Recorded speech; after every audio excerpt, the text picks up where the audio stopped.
pessoal já está chegando. Ok. Lucas, boa noite, professores. Boa noite, aluno. Lucas, Boa noite, boa Daphne, noite. O povo da oi. catedral aí. O povo da catedral já chegando. Só Boa assim para o povo da catedral vir ver minha live. É para convidar o pastor deles. Já estou É aprendendo uma boa isso. estratégia. É uma boa estratégia. Convide o pastor da igreja que o pessoal vem. Mesmo que ele seja da sua própria igreja. Mas tudo bem. Boa noite, Pedro. Ok. Então, hoje à noite a gente tem um papo muito especial. Como sempre, aqui eu gosto de falar de música de igreja, eu gosto de falar de louvor e adoração, aspectos concernentes ao louvor e adoração. Mas, conversando recentemente com meu irmão, o pastor John McAllister, eu tive a ideia da gente falar sobre a importância da igreja. Da igreja, certo?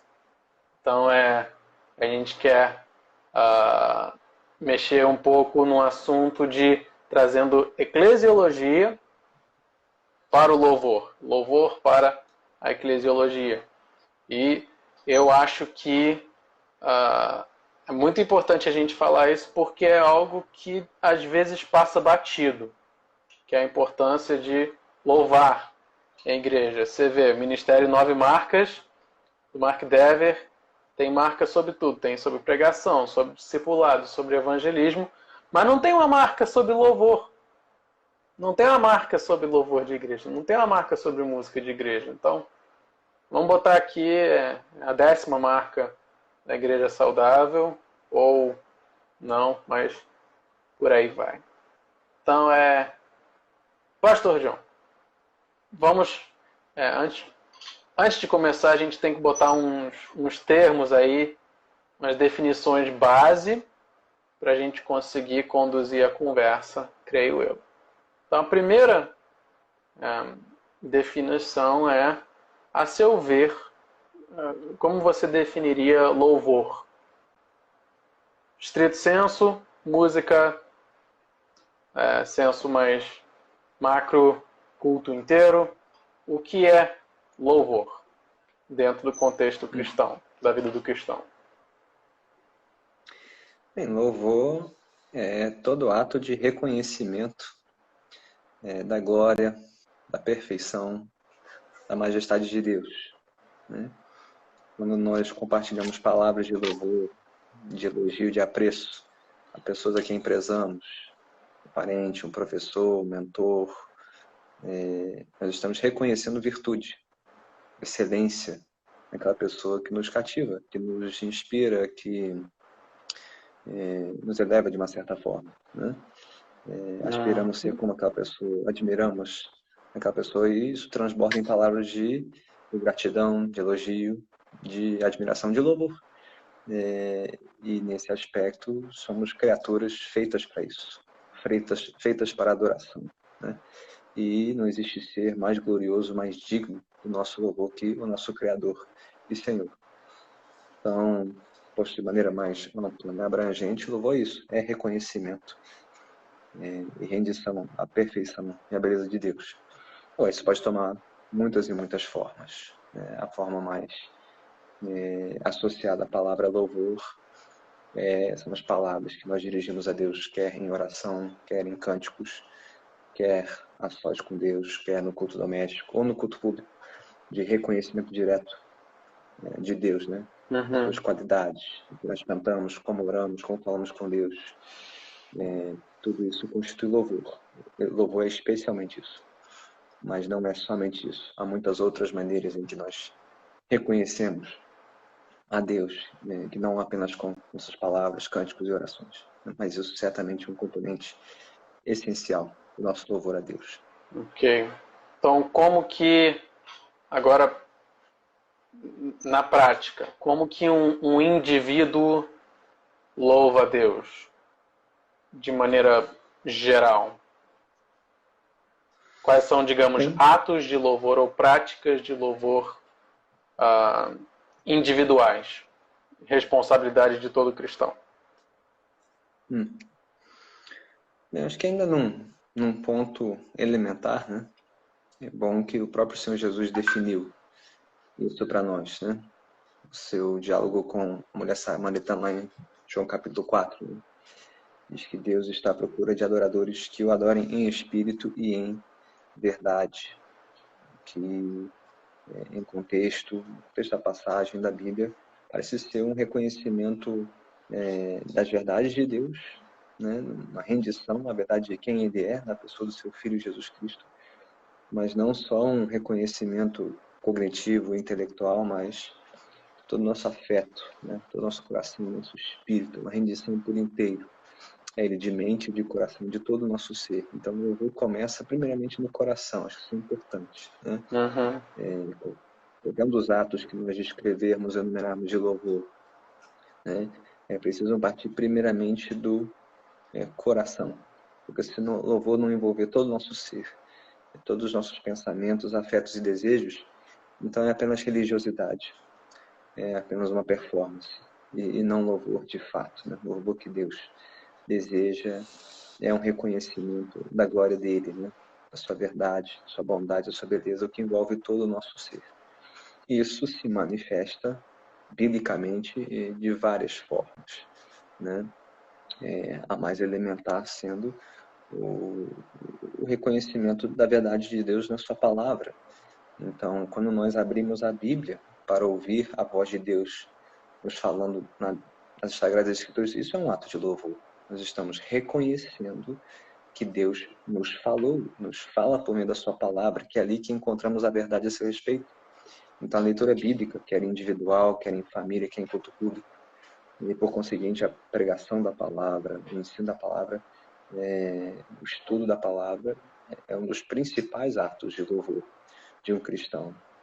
E a resposta a isso é tudo aquilo que nós fazemos em reconhecimento da verdade de Deus, a sua palavra. Quando nós oramos, né, estamos afirmando a nossa confiança neste Deus, em como Ele se revelou nas suas palavras nas Escrituras. Né?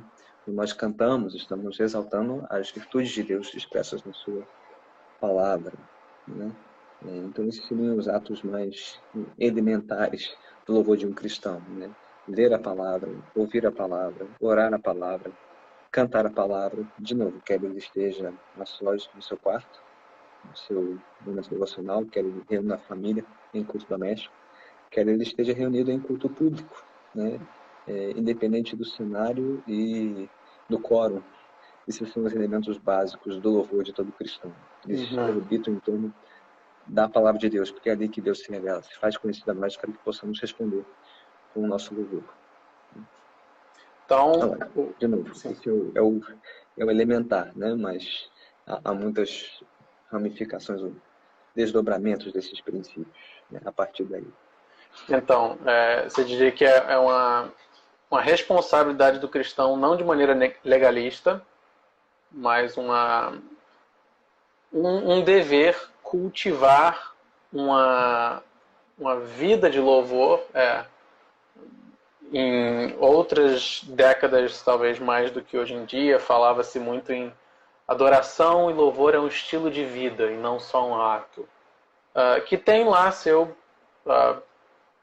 tem seu mérito, obviamente, mas então é papel do cristão cultivar um estilo de vida de louvor no sentido de que ele valoriza em todos os âmbitos da sua vida o reconhecimento, o que você falou, cultivar afeto, cultivar a mente, reconhecimento de virtudes, cultivar as virtudes cristãs conforme são reveladas na Bíblia.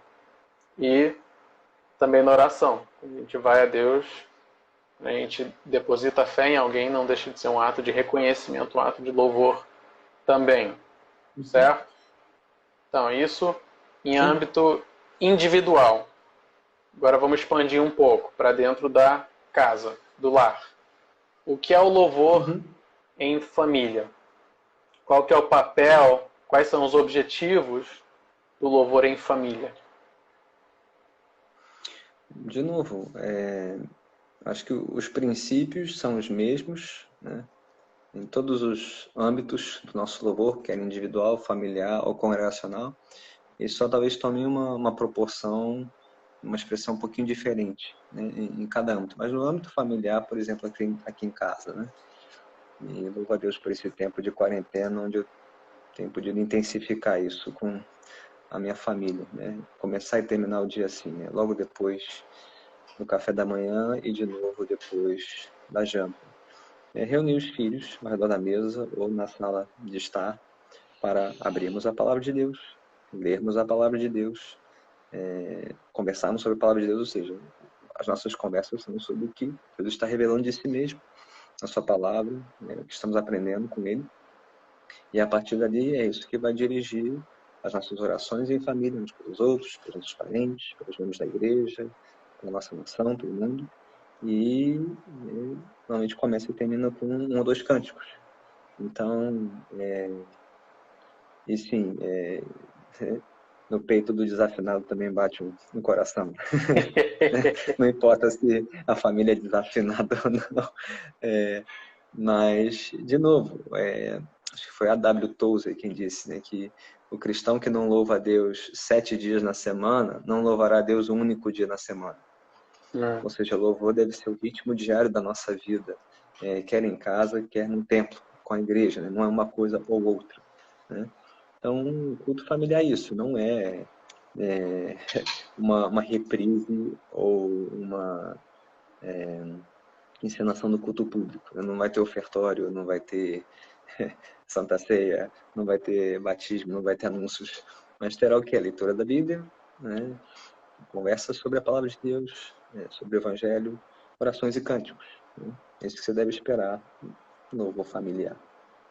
Isso pode tomar, de novo, proporções diferentes, dependendo do número de membros da casa, se tiver crianças, a idade das crianças, né? O tempo e a extensão de cada um dos elementos toma proporções diferentes. Se for um casal sem filhos, né? Tem mais tempo para gastar. Se for um casal com filhos, aí o tempo tem que ser mais comedido. E os elementos são os mesmos, sempre. Né? E num lar onde o pai, o marido reconhece o seu sacerdócio espiritual, é ele que deve encabeçar isso. Ele quem deve conduzir a família em culto a Deus. Né? Esse é o padrão bíblico. Uhum. E então, de maneira geral, práticas de louvor envolvem o que hoje em dia, de maneira geral, sim, louvor é quase que estritamente associado a canto. Mas então, leitura bíblica, pregação bíblica, ouvir uma pregação bíblica, orar, são todos atos de louvor. Sim. E de maneira talvez pragmática, é muito fácil identificar o objetivo de cada um dessas dinâmicas dentro de um culto, seja o culto público ou o culto no lar. Mas então a pergunta, qual que é, porque assim, nós ouvimos a palavra para edificação, nós oramos a palavra, nós meditamos sobre a palavra, mas qual que é o valor, e talvez responder isso seja de maneira menos pragmática, qual que é o valor de cantar a palavra? Para que serve cantar a palavra? Uma vez alguém me perguntou, pode haver culto sem louvor? Aí eu falei, não, todo culto é louvor. Tá, não, mas você pode dizer que você participou de um culto se ninguém cantou? Porque o canto é importante. Biblicamente falando, o culto seria muito empobrecido se não houver canto. Canto é um dom, um presente que Deus nos deu, né? Um instrumento para cada um, a própria voz. Aí não importa o timbre, não importa se é afinado ou não. Né? Deus nos concedeu este dom, ele deve ser usado para a glória dele. Né? É um dos presentes mais preciosos que Deus nos deu. De reconhecermos, de respondermos a sua palavra com a nossa oração não só falada, mas cantada. Se o culto seria incompleto sem canto, ou empobrecido, creio que sim. Se não haveria culto, se houver leitura da palavra, Deus falando conosco, e alguma resposta, quer cantada ou não, oração, houve culto. Né? Porque envolve as duas vias, Deus falando conosco, pegando a sua palavra, e nós respondendo com as nossas palavras, quer cantadas ou não. Acho que haveria assim, alguns contextos onde talvez fosse compreensível não haver canto, pelo menos não canto em voz alta. Posso pensar numa igreja perseguida, por exemplo, no grupo de Sim, sim. cristãos sob perseguição que não poderiam levar sua voz muito alta, né? Ou algum tipo de culto no ambiente hospitalar. Então, você teria que ter certos cuidados com respeito aos demais ali para não levar sua voz muito alta. Então, pode haver culto nesses ambientes? Pode, mas salvo alguma restrição severa, não sei por que um culto estaria isento de cântico. Então, sim, cantar a Deus certamente é louvor, mas louvor não é só cantar a Deus. Sim. Né? Num relacionamento onde só uma pessoa fala e o outro só ouve, tem um problema aí, né? Se louvor é só a gente falar com Deus e não ouvi-lo, esse relacionamento tá doente, né? Se Você é um falou uma relacionamento onde coisa só uma pessoa interessante aí. fala, Você falou uma palavra que você ainda não tinha falado até agora. Relacionamento. Louvor pressupõe relacionamento. sim, Sim. com certeza. De novo, algum tipo de reciprocidade, né? De reconhecimento mútuo. Né? Uhum. Deus nos reconhecendo e nos dirigindo a palavra, que coisa maravilhosa, né? O próprio fato de nós termos um Deus que fala conosco por meio da sua palavra, pressupõe o quê? Se ele falou é porque ele quer ser ouvido. Ele Uhum. deve ser ouvido. Seria um culto muito insano e doente, dito, prestado a Deus, se não houvesse tempo suficiente para que nós ficássemos calados, em silêncio, ouvindo o que Deus tem a nos falar. Porque se o culto é sobre Ele, então é a voz dele que tem que ter a primazia, não a nossa. Uhum. Então, um culto saudável quer, na sua devoção pessoal, culto familiar ou culto público. Se for um culto saudável, Deus deve falar primeiro e Deus deve falar mais. Então, proporcionalmente, em termos de prioridades. A Bíblia deve estar aberta primeiro para abrir um culto, fiquemos calados para ouvir alguém proclamando a voz de Deus, para que então possamos responder com a nossa voz, os nossos cânticos, nossas orações, e continuarmos ouvindo isso ao longo do culto, né? Por meio do sermão, que é o quê? É um pregador louvando a Deus, por meio da exposição da sua palavra, e uma congregação louvando a Deus, ouvindo e recebendo a palavra. Uhum. Né? Então, e tudo isso pressupõe que é um relacionamento com Deus, em que conhecemos esse Deus, queremos conhecê-lo mais, servi-lo mais, amá-lo mais, e para isso a gente tem que seguir a sua palavra e responder com a entrega da nossa vida. Né? E aí sim, por meio desses atos de louvor, você mencionou isso, né? Louvor é um ato ou é um estilo de vida? É ambos, né? Um ou outro. É um e outro. É por meio dos nossos atos de louvor que nossos hábitos de louvor, que nós cultivamos uma vida de louvor. Né? O que eu faço com o meu tempo, faço com o meu dinheiro, o que eu faço com o meu corpo, faço com o meu trabalho, as minhas amizades. Aí sim, tudo agora cai sobre essa ótica de, peraí, a vida existe para glorificar a Deus. Paulo diz isso lá em 1 Coríntios 10, 31, né? Que é vocês comam, bebam ou façam qualquer outra coisa, façam tudo para a glória de Deus. Uhum. Né? Até comer e beber, ou seja, a sua lista de supermercado deve glorificar a Deus. Seus hábitos alimentares devem glorificar a Deus e tudo mais, Uhum. né? Seu trabalho, sua renda, seus estudos, tudo. Então, há atos constituintes do nosso louvor, praticamos juntos, em torno da palavra, mas a partir daí, toda a vida é um louvor, deve ser um louvor contínuo a Deus, porque se não for louvor a Deus, se não for tributado para a glória dele, será tributado para a glória de alguém. Se você não está louvando a Deus com o seu dinheiro, você está louvando alguma outra pessoa, algum outro Deus, Uhum. ou com o seu trabalho, com os seus estudos, né? Então, nosso coração foi feito para louvar, adorar a Deus em tudo. E se não estivermos louvando a Deus, tem outro lá assumindo o comando do nosso coração. Ok. Bem, tendo colocado aí essas fundações, aí, uns 20 minutos de fundação para o assunto principal da noite. Então a gente já focou no indivíduo, assim, a definição do termo, a aplicação para o indivíduo, a aplicação para o lar, e agora é a aplicação para a igreja.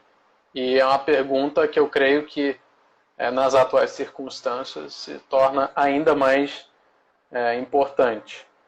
Que diferença faz na vida do cristão?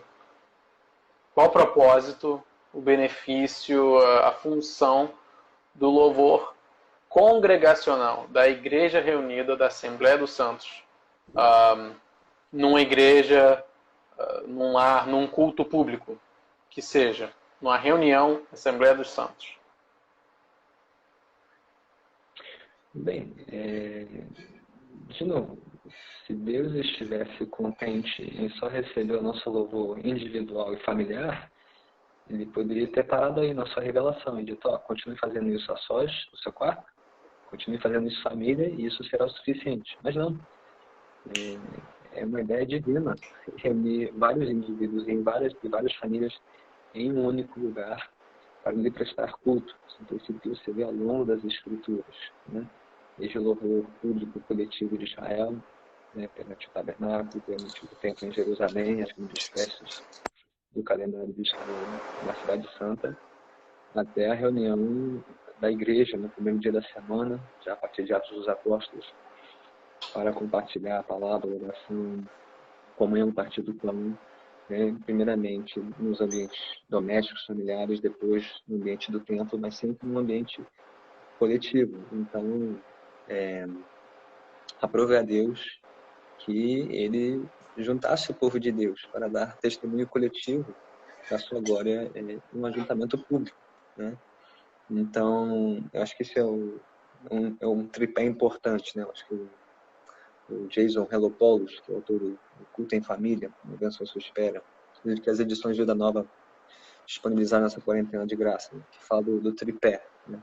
O tripé do louvor cristão. Como uma banqueta de 3 pernas. Envolve o louvor individual, envolve o louvor familiar e envolve o louvor congregacional. Se você cerrar qualquer uma dessas 3 pernas, a banqueta cai, né? Assim é a vida de louvor de um cristão. Tem que envolver os 3 elementos. E um fortalece o outro. O louvor individual, o louvor familiar e o louvor congregacional. Então, há uma dimensão da nossa vida de louvor que não se esgota no nosso louvor individual e no nosso louvor familiar, mas que nós só podemos experimentar quando estamos juntos em culto público, né? Então, isso é uma ordem do Senhor, é uma dádiva de Deus para o nosso bem. Eu diria principalmente porque é ali que Deus nos alinha com a sua palavra, né? Por meio de pastores, de mestres que Ele constituiu para alimentar o rebanho, né? Não quer dizer que um indivíduo cristão não possa estudar a palavra sozinho, não quer dizer que um pai de família não possa instruir a sua família na palavra, mas Deus constituiu pastores e mestres para capacitar todos os santos para o ministério. Então, no contexto do culto público, do ajuntamento dos santos, que Deus, por meio dos seus dons, seus pastores e mestres, alimenta o rebanho, cuida do rebanho, protege o rebanho, né, de falsa doutrina, de falsas visões do Evangelho, né? É por meio da reunião dos santos também que nós nos encorajamos mutuamente a continuarmos ouvindo a palavra, compartilhando a palavra, orando uns pelos outros, de maneira que não poderíamos fazer simplesmente sozinhos em casa ou com a nossa família. Às vezes a família toda está carente de instrução, de correção, de exortação no contexto do culto público, da reunião do corpo de Cristo, que Deus ministra ali cura, graça, restauração, né? E que nós somos encorajados a continuar louvando a Deus, né? Porque estejamos passando por lutas ou por luto. Então, há uma dimensão da vida cristã, nossa devoção a Deus, que nós só poderemos experimentar quando reunidos como igreja, né? E, de novo, isso vai fortalecer o nosso louvor individual, nosso louvor familiar, né? E é um ciclo vicioso, né? Melhor, um ciclo virtuoso, né? Então, aquele que louva a Deus a sós, desejará louvar a Deus com a sua família e buscará louvar ao Senhor com o resto do corpo de Cristo, e isso vai fortalecer a nossa devoção pessoal, e assim vai, né? Uma coisa fortalecendo a outra, né? Então, o papel do louvor congregacional na vida do cristão é quase que um papel pedagógico, de encorajamento e testemunho, edificação. Com certeza. Okay. Sim, com certeza. Assim, sim, podemos dar testemunho da nossa fé sozinhos no nosso ambiente de trabalho. Sim, podemos dar testemunho da nossa fé quando temos convidados em casa, vendo a nossa família louvar, mas junte todo mundo no mesmo lugar, cantando, orando, louvando, ouvindo a palavra de Deus ao mesmo tempo. Isso é um testemunho glorioso perante o mundo, da grandeza de Deus, da excelência de Deus, como Ele é digno de receber, né, nosso primeiro dia da semana, o domingo, os nossos primeiros frutos, nosso dinheiro, o sacrifício das nossas vidas. Então tem uma dimensão única, peculiar da nossa devoção, que nós só podemos experimentar plenamente, e só podemos expressar plenamente quando estamos reunidos em culto público, né? Então, isso é pedagógico, é para o nosso bem, certamente, mas é para o bem do mundo, para o bem dos de fora, e que vejam, gente, que povo é esse louco que tira o primeiro dia da semana, domingo, para estar na igreja, ofertando os primeiros 10% da sua renda, se oferecendo para servir aos outros sacrificialmente, nem tudo isso é testemunho. Isso faz parte do nosso testemunho do Evangelho neste mundo, e mais, do nosso protesto, né? Quando estamos reunidos lá todo domingo fazendo isso, nós estamos protestando diante do mundo. Deus é maior e Deus é melhor. É melhor do que as ofertas e as alternativas deste mundo, né? Coisa que, né, é feita de maneira única, singular, quando estamos reunidos com a nossa igreja local, em culto público.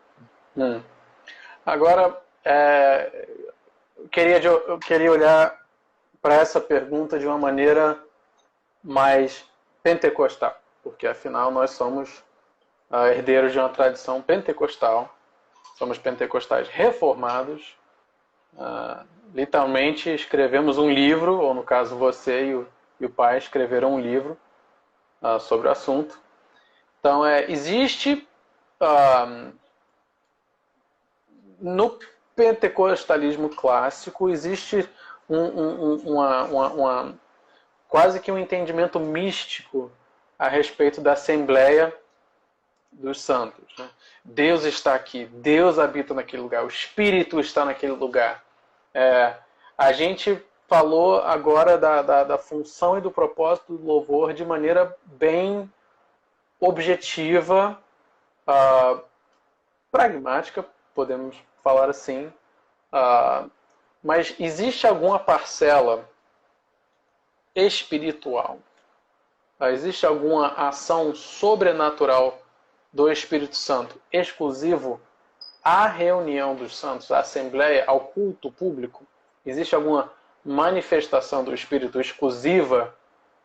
Algo que você não consegue sozinho, não consegue em família, ou não, se não existe. Minha pergunta é de analisar, pegando essa percepção, digamos, da espiritualidade, da quase mística, pentecostal clássica, por assim dizer. Existe mérito nessa colocação, nessa impressão? Eu creio que sim, por diversos motivos, né? Um deles empírico, experimental. Quantas vezes já nos vimos visitados pelo Espírito Santo de maneiras únicas e peculiares quando reunidos em culto público, de maneira que nunca fomos visitados somente no nosso tempo devocional no quarto, ou reunidos em culto doméstico. Então, acho que é uma questão empírica. Acho que qualquer cristão que já tem algum tempo de estrada já experimentou disso e deveria estar sentindo as dores nesse momento de ser privado da comunhão dos santos em culto público. Acho que é um santo anseio do nosso coração de que, peraí, tem alguma coisa faltando. Bom ter esse tempo devocional em casa, é bom reunir a família, mas não é tudo. Né? Então, acho que é um elemento da nossa própria experiência, um elemento teológico, de novo. Se Deus estivesse satisfeito em nos abençoar com a plenitude da sua presença somente na nossa vida devocional individual e somente no culto familiar, Ele não teria ordenado que nós o cultuássemos publicamente, enquanto igreja. Então, para mim, é sinal de que tem alguma coisa que Ele faz de especial e única somente quando estamos reunidos todos, como o corpo de Cristo. Né? O que eu vejo mais claramente na celebração do batismo, da Santa Ceia, do recebimento de novos membros na igreja e da vida cotidiana da igreja, né? O cuidado mútuo, o aconselhamento mútuo, o serviço mútuo. Há uma dimensão ali do exercício dos dons. Né? De novo, estamos falando pentecostais, né? Exercício dos dons, os dons presentes. Esses dons, quando descritos na Bíblia, são todos na coletividade. Os dons existem para edificar uns aos outros. Você não pode operar nos dons espirituais longe do corpo, longe dos outros membros do corpo de Cristo. Né? Então, há bons motivos teológicos para isso e bíblicos também. Quantas vezes você vê manifestações únicas e especiais da visitação do Espírito no livro de Atos, por exemplo, quando você tinha várias pessoas reunidas em culto a Deus, sim no ambiente familiar, em Atos 4, mas também no ambiente do templo, dia de Pentecostes, Atos 2. Então, há bons precedentes para isso, bíblicos, históricos, teológicos, de que sim, há uma dimensão da unção, da presença, do poder de Deus que nós só podemos experimentar quando estamos todos reunidos em culto público a Deus. Então, assim, nem 8 nem 80. Existe, obviamente, uma visitação na coletividade, mas, por exemplo, já vi pessoas dizendo que foram curadas no louvor. Como se o momento do louvor criasse o ambiente ideal, exclusivo e único, não exclusivo, mas um momento único e propício para a cura divina. Essa é, inclusive, uma conversa que eu já tive com o pai, o bispo Primaz, de um caso antigo que ele falava justamente de uma pessoa que foi curada durante o louvor. E conversando com ele, eu fiquei interpelando, mas batendo bem nesse ponto, né? Porque tem essa coisa do sobrenatural, a gente valoriza o sobrenatural e tal, mas se o processo de cura, no caso, a pessoa tinha tremedeiras muito fortes nas mãos, era um cirurgião, teve que se aposentar por invalidez, porque não conseguia mais segurar os instrumentos, mas no caso, ela tinha uma situação de perdão que ela não tinha resolvido, não queria perdoar. E foi durante o louvor que ela foi curada. Então, o processo pelo qual, assim, não menos sobrenatural do que um encontro com Deus, foi a contemplação, a observação de Deus e olhar para o exemplo de Deus e ver o perdão de Deus e enxergar aquele perdão que ela não queria liberar. E então, nesse processo de louvor, que é um processo, um cultivo de contemplação, ela pôde abrir mão daquilo. E, consequentemente, teve cura física, porque quando ela largou aquele rancor, aquele ressentimento, ansiedade, angústia, tudo foi, o corpo fisicamente acompanhou e parece que abriu mão daquilo. Então, nada que não poderia ter acontecido em tese num momento devocional dela em casa. Sim. Quando ela poderia muito bem ser confrontada pela palavra e pelo Espírito para liberar perdão e ser curada ali. Então, mas aprove a Deus, no caso dessa senhora, confrontá-la e tratar dela do seu coração rancoroso, amargurado, no contexto do culto público. Assembleia dos Santos.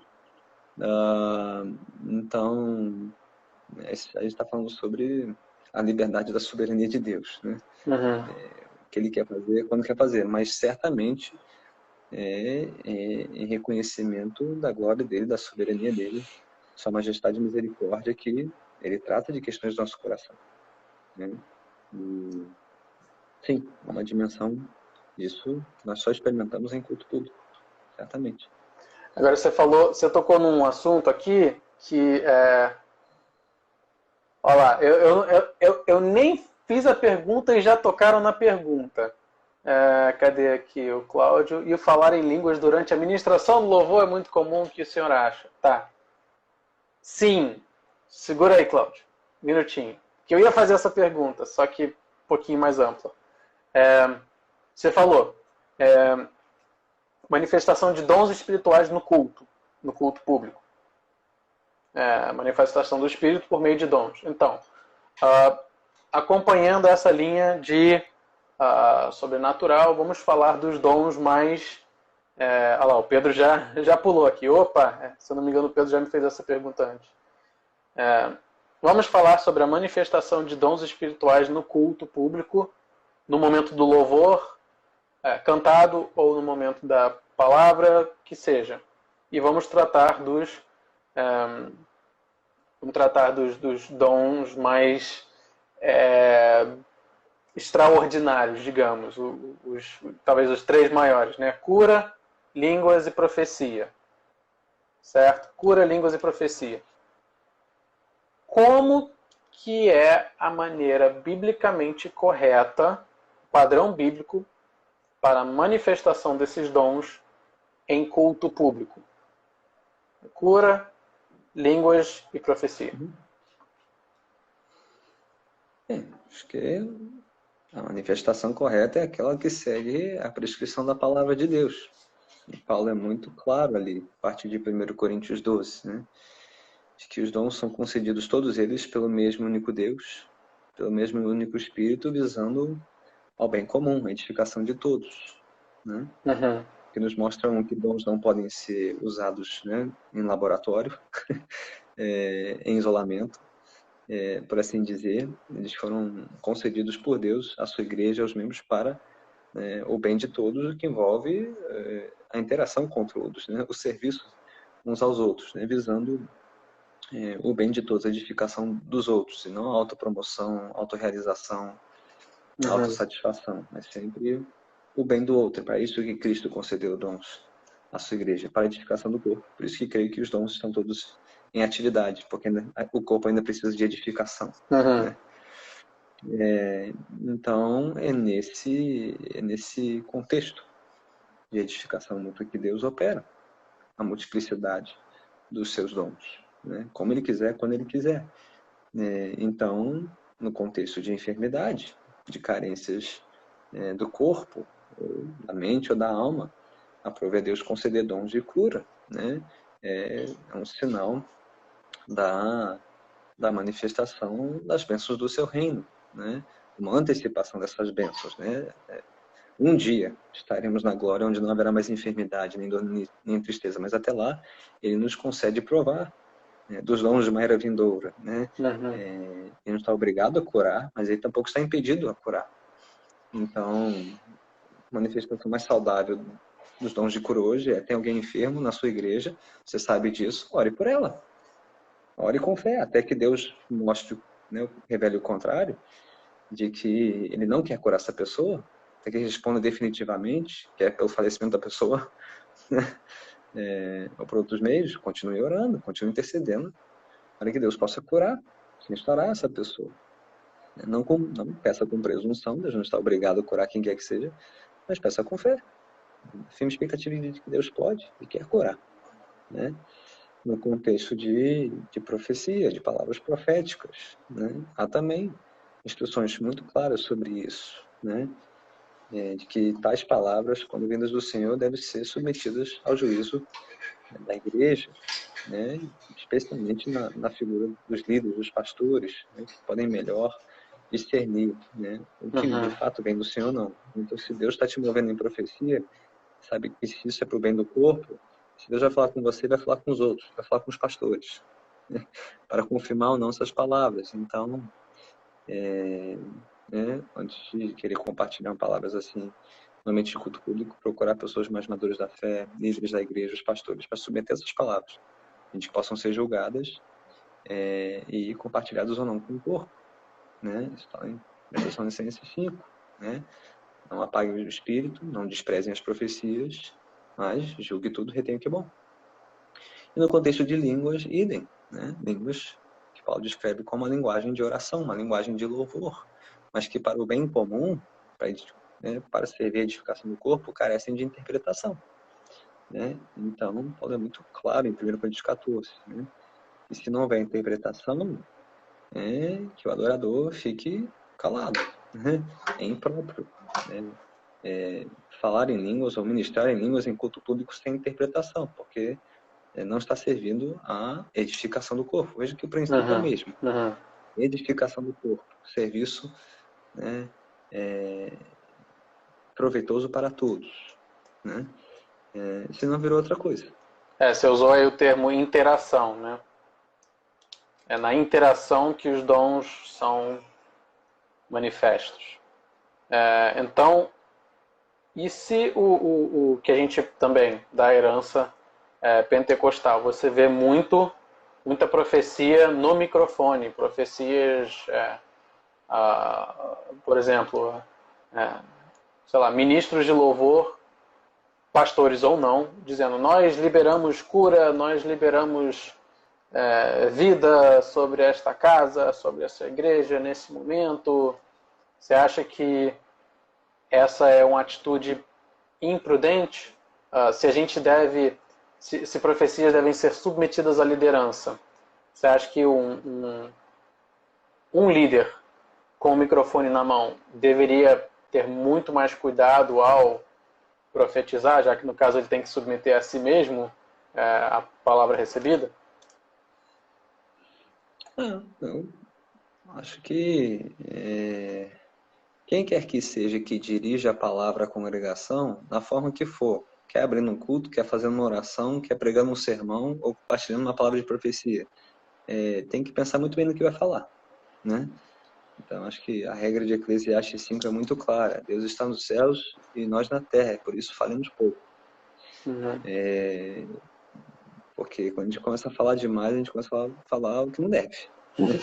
Então, a exigência, o rigor com profecia seria a exigência, o rigor com qualquer coisa. Uma oração feita no microfone, um sermão pregado, uma ministração durante o louvor. Deus está ouvindo tudo. E se a gente não tiver absoluta convicção em que Ele que está falando, então a gente deve pensar 2 vezes antes de falar, para não falar besteira. Né? Especificamente sobre profecia, se é algo que não é claramente revelado nas Escrituras, explicitamente revelado por Deus na sua palavra, devemos ter cuidados redobrados. Ou seja, se o pregador tem que ter cuidado sobre o que ele vai expor sobre o sermão, a partir de um texto que é claro, que é revelado, que é infalível, quanto mais cuidado alguém deve ter ao falar de uma revelação que não está na Bíblia. Minimamente deveria submeter isso para o julgamento da congregação. E, especificamente na pessoa dos seus pastores, né? E não em qualquer modo de eu, Senhor, vos falo. Deus não fala mais assim. Ele já falou definitivamente por meio do seu Filho e das Sagradas Escrituras, né? Então, na média, né, sem querer apagar o Espírito, sem querer desprezar a profecia, fala muito claro sobre isso, em 1 Tessalonicenses 5, mas devemos ter muito mais cautela, muito mais prudência ao falar e ouvir essas palavras, né? E submeter tudo isso ao crivo final da palavra de Deus. Né? E não só o que falamos, mas os termos que usamos. Então, ninguém tem o poder do que quer que seja para liberar o que for. Quem tem esse poder é Cristo. Ele quem libera a vida, cura, poder. Nós só somos emissários intermediários, nós não detemos nenhum poder para fazer isso ou aquilo. Nós podemos suplicar, pedir, submeter ao Senhor, mas quem libera ou não somos nós. É o Senhor da igreja, Jesus Cristo, né? Por meio do seu Santo Espírito. Você falou uma palavra que me lembrou aqui, poder. Muitas igrejas tratam o louvor, ou até dão um tom no louvor de batalha, né? Guerra. Vamos louvar, vamos guerrear em louvor, ou vamos partir para a batalha como se o louvor fosse um instrumento de guerra. Até onde a gente pode levar essa imagem, até onde essa imagem é lícita, legítima?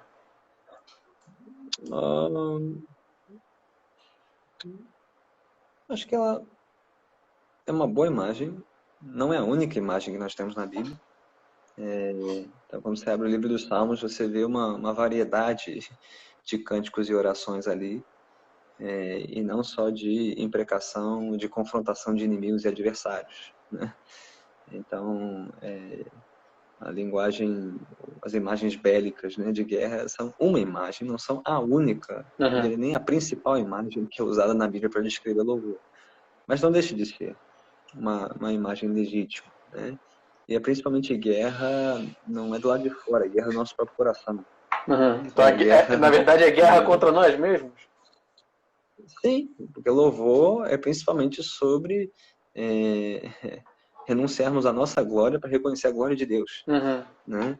Então, a guerra primeiro é contra o nosso próprio coração. É ali que começa a guerra. A guerra, né, a luta para dar a Deus o que lhe pertence por direito. Né? Todos os nossos afetos, desejos, pensamentos, anseios. Né? E somente depois olhar para fora, ao nosso redor. Né? É uma linguagem de louvor, não é a única nem a principal na Bíblia. Né? Tem a linguagem de lamento, 40% dos salmos, 60 dos 150 capítulos dos salmos são salmos de lamento, de quebrantamento, de arrependimento, de confissão. Né? Onde está essa linguagem no nosso louvor? Né? A linguagem do lamento, de lamentar os nossos pecados, de reconhecer a santidade, a justiça e a glória de Deus. A nossa necessidade de um Redentor que é Jesus Cristo. Né? Então, a linguagem da celebração, certamente, da recordação dos feitos de Deus, sim. Então, se louvor é só guerra, é só batalha, então esse louvor está mal representando, né, a multiplicidade das linguagens de louvor na Bíblia. Linguagem da adoração, confissão, suplicação de graças. Né? Ok. Bem, a gente já está indo para 45 minutos de live. A gente só tem mais 15 antes do Instagram fechar a gente. Que tal a gente abrir para umas perguntinhas rápidas? Algumas pessoas já fizeram perguntas durante a live, não consegui pescar todas. A do Cláudio a gente certamente já respondeu sobre profecia, aliás, não explicitamente, mas acho que deu para entender a nossa posição sobre falar em línguas do microfone. Né? Então, gastar uns 10 minutinhos respondendo perguntas. Alguém tem alguma pergunta sobre o que a gente falou aqui hoje? A função do louvor congregacional, que diferença faz na vida do cristão? Louvar, fazer parte de uma congregação, ainda mais, particularmente, a gente vivendo na carne essa experiência de não poder louvar como a congregação. Algumas pessoas mencionamos a Páscoa, alguém mencionou a Páscoa recentemente no meu Instagram, e eu fiquei pensando nos judeus que não podiam nem sair direito, alguns judeus que ficavam escondidos no forro das casas durante a Segunda Guerra Mundial, ou igrejas na China que não podem levantar sua voz para não chamar a atenção de ninguém. Então, a gente está aqui não fazendo pouco da nossa dor, que é real, mas a gente está aqui indo para 1 mês de quarentena e pensando que teve gente que passou 2, 3 anos da vida sem nem ver o sol. Porque se pusesse a cabeça para fora de casa, podia morrer. A gente, mesmo que a gente seja infectado por uma doença, a gente ainda tem alguma chance de sobreviver. Esses, muito menos. Então, que tempos interessantes para se ter uma conversa dessa. Eu sei que eu certamente começo a pensar em muita coisa, né? O que não pode faltar no louvor? Bem, esse é o momento ideal onde está tudo faltando, entre aspas, certo? Então, alguém tem alguma... Acho que minimamente o que esse tempo deveria nos mostrar, né? É que quando nós somos privados de algo que desfrutamos regularmente, é quando nós aprendemos o quanto nós valorizamos isso. Né? Então, a falta do culto público deveria fazer falta para um crente. Se não tem algo de errado com ele.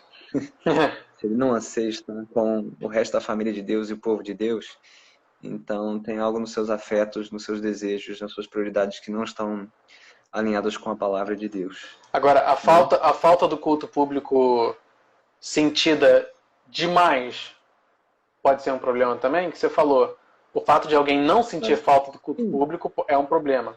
E se alguém se sente tão mal a ponto de que sua vida cristã está estagnada porque ela não tem o culto público, isso tem um problema aí? É possível que haja questões a serem tratadas. De novo, se Deus ordenou essas três instâncias, né, para nós o cultuarmos individualmente, em família e como igreja, nós deveríamos prezar todas elas. Se aprove a Deus, na sua providência soberana, nos privar de uma dessas esferas, que é a pública, e o cristão não está enxergando as outras duas esferas, tem algo de errado com o radar espiritual dele. E eu creio que se ele nos privou de uma expressão importantíssima da nossa devoção, que é a pública, quem sabe não é propósito de Deus nesse tempo fazer com que os cristãos voltem a valorizar a liberdade que temos para cultuá-lo publicamente, mas atentem mais para a sua devoção individual e familiar. Ou seja, o louvor não parou porque não tem culto público na igreja. O louvor continuou, pelo menos deveria continuar. Nossa vida devocional individual e no culto doméstico. E quem sabe Deus não quer promover um avivamento, despertando no seu povo justamente essas duas instâncias que talvez estivessem ignoradas ou negligenciadas por uma dependência grande demais na esfera congregacional pública, né? Então, há muitas lições aí, coisas que precisamos avaliar no nosso coração, no nosso lar. Espero que saiamos nesse período não só mais desejosos e valorizando mais o culto público, mas também entendendo o quão preciosa é a liberdade que temos como cristãos de invocá-lo no nosso quarto e nossa casa. Não precisamos de um templo em Jerusalém, não precisamos nos dirigir a uma outra cidade para levar sacrifícios. Deus se faz presente conosco pela mediação de Cristo, onde quer que nós o invoquemos, pela sua palavra. Que coisa gloriosa, né? Mesmo privados do culto público, não estamos privados do acesso à presença de Deus. Glórias a Deus por isso. Glórias a Jesus, glórias ao Cristo crucificado e ressurreto que abriu esse novo e do caminho. Então, aproveitemos esse tempo para examinar o nosso coração, examinar a nossa vida de louvor, se de fato temos o buscado suficientemente e apropriadamente, a sós, em família, e uma vez que tivermos liberdade de novo de nos reunirmos publicamente, se não estávamos valorizando suficientemente isso, passaremos a valorizar isso mais, uma vez que a quarentena passar. Ok. Bem, ou a gente é muito bom nas nossas explicações, ou ninguém tem perguntas. Ninguém mandou nenhum, então já estamos em boa hora, já são quase 10 da noite. Vamos encerrar por aqui. Se você tiver mais alguma pergunta depois que faltou, manda no privado. Se você quiser que o pastor John volte para participar das nossas lives, fale também, que eu sei onde ele mora. Isso a gente resolve rapidinho. Então, muito obrigado, pastor John, pelo privilégio aí de fazer parte aqui do nosso bate-papo. Um privilégio também ter como irmão e pastor. Para quem não sabe, um dia desse alguém me perguntou: você acompanha pastores bíblicos brasileiros? Eu, sim. Quem? Meu irmão. Mais algum? Eu, não. Por quê? Porque eu tenho pastor. Então, não é só porque é meu irmão, não, mas é porque é meu pastor também. Então, Matheus Pareiro, pastor John volta sim. Ok, vamos ver. Daphne, com certeza Daphne vai pedir. Então, hashtag volta pastor John, olha só, já virou uma hashtag. Muito bom, então muito obrigado. Quer fazer alguma consideração final aí antes da gente ir? Bem, só abrir meu coração. Como me faz falta a comunhão dos santos. Por mais que eu já tenha experimentado no último mês um fortalecimento da minha vida devocional e do culto doméstico aqui em casa, que já é uma bênção, a qual sou grato a Deus, não substitui, nunca substituirá estar com a minha igreja local, como eu sinto falta dos meus irmãos e irmãs na catedral. Sei que Deus tem um propósito nisso, mas oro para que esse propósito se cumpra logo. Que Ele abregue esse tempo, e que não só eu, mas todos possam estar de volta nas suas igrejas locais, o quanto antes, buscando a Deus e louvando em espírito e em verdade. Amém. Amém. Então é isso, gente. Volta culto público. Hashtag volta culto público. Espero que esse seja mais recorrente do que volta pastor John. Ok? Gente, muito obrigado, pastor John. Muito obrigado. Uma boa noite, um bom descanso.